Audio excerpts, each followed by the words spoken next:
Well, nothing can frustrate anglers more than water going up or water going down. This is another excellent question that we had sent in from a viewer. They said, Steve, how do you deal with rising water and falling water? So let's jump right into that.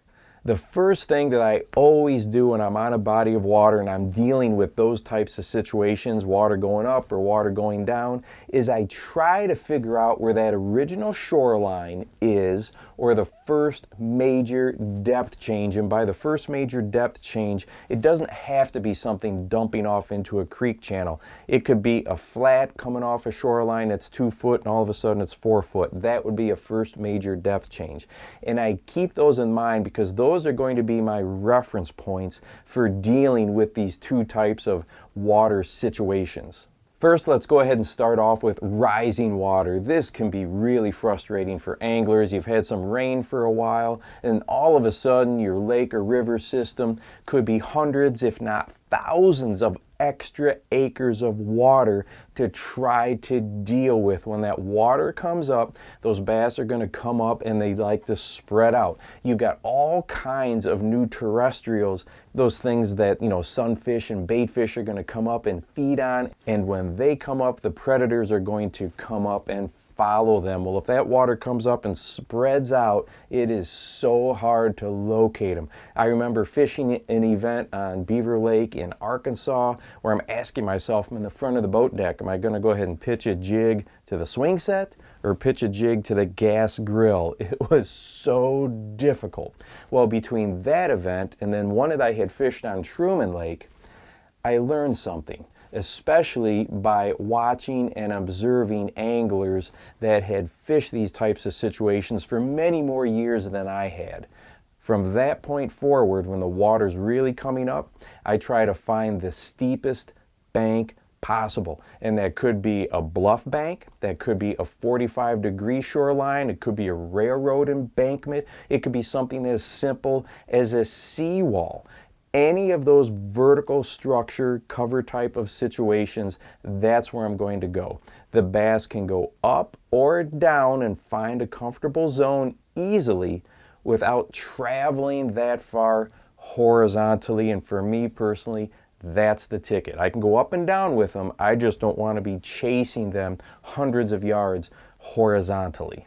Okay, now what about falling water? And we've got two different types of falling water, at least the way I categorize it.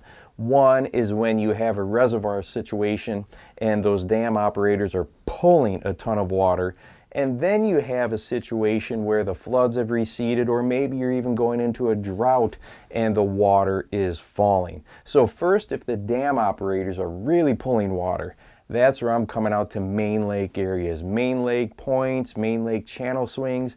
I fish it much like you would a river system. Any place where that current's going to be washing by is going to be a good place to set up, and those can be some of the best days that you ever have on the lake, is when those dam operators are just really, really pulling water.